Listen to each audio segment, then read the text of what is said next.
Let's move on to the residential real estate market, which is red hot. Ever since shelter-in-place restrictions were lifted from COVID-19, homes have been selling like hotcakes. Spring is traditionally the busiest time of the year for residential real estate, but this year, summer and fall looks like it's going to take the cake. Agents nationwide are reporting multiple offers, overbids, and not enough inventory. The shortage of inventory and low mortgage rates seems to be the driving factors. And with several mortgages now being offered under 3%. Do any of you see the market slowing down anytime soon? I mean, is there any reason not to buy residential right now? We'll start with you, Steve. Well, I think there's a good deal to be had out there in pretty much any market when it has to do with real property. So I would have to say now we're definitely not at a bottom. That's one thing that we all kind of know and come to the realization that homes are affordable, but they're not cheap. So I would have to say that with residential market being the high end, they say it's cooling off, but there's great deals to be out there. The low end of the spectrum, my buyers are having a hard time finding a place. If we're talking about forbearance on loans and we're talking about banks trying to take houses back, I don't think that's happening anytime soon. So inventory is always going to be a problem in Southern California. They're not building plethoras of homes on new land right now. That's not happening. So we're going to be kind of in a tough situation, inventory versus price. Even with low interest rates, it at one point or another is going to become unaffordable.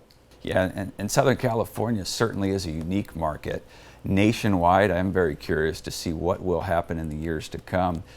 Robert, you're on the forefront, you're on the front lines as well. What do you see with this red hot residential market?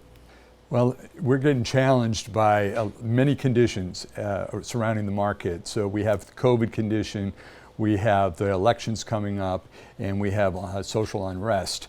So that plays on everybody's mind somewhat, one would think. But at the same time, contrarily, we have a strong demand, and people want to ride that low interest rate train. They want to get on board and not miss out. And with a little bit of uncertainty following the elections, people are hot to trot now.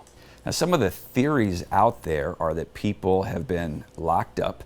They're feeling a little bit more claustrophobic than they may have last year. And they're looking for larger homes and more outdoor space, and they're motivated now because of the low mortgage rates. And the fact is, though, there's just not enough inventory. If people don't have to pay their mortgage and there is forbearance out there, they're not necessarily motivated to put homes onto the market. So Kathy, what are your thoughts about inventory? Is 2021 going to present some more inventory so people have some options out there? Well, that's the big question, Andrew. No one can tell for sure, but I think as average sales prices are going up and sellers are seeing multiple offers and that the last sale in their neighborhood went higher than the previous one, I think we will see some of those sellers putting their house on the market. So the hope is that inventory really couldn't be much worse than it is today, and that in 2021 we will see a little bit more inventory coming on the market, which will help. But with average prices going up, it makes it less affordable, even with the 3% or sub 3% interest rates for mortgages.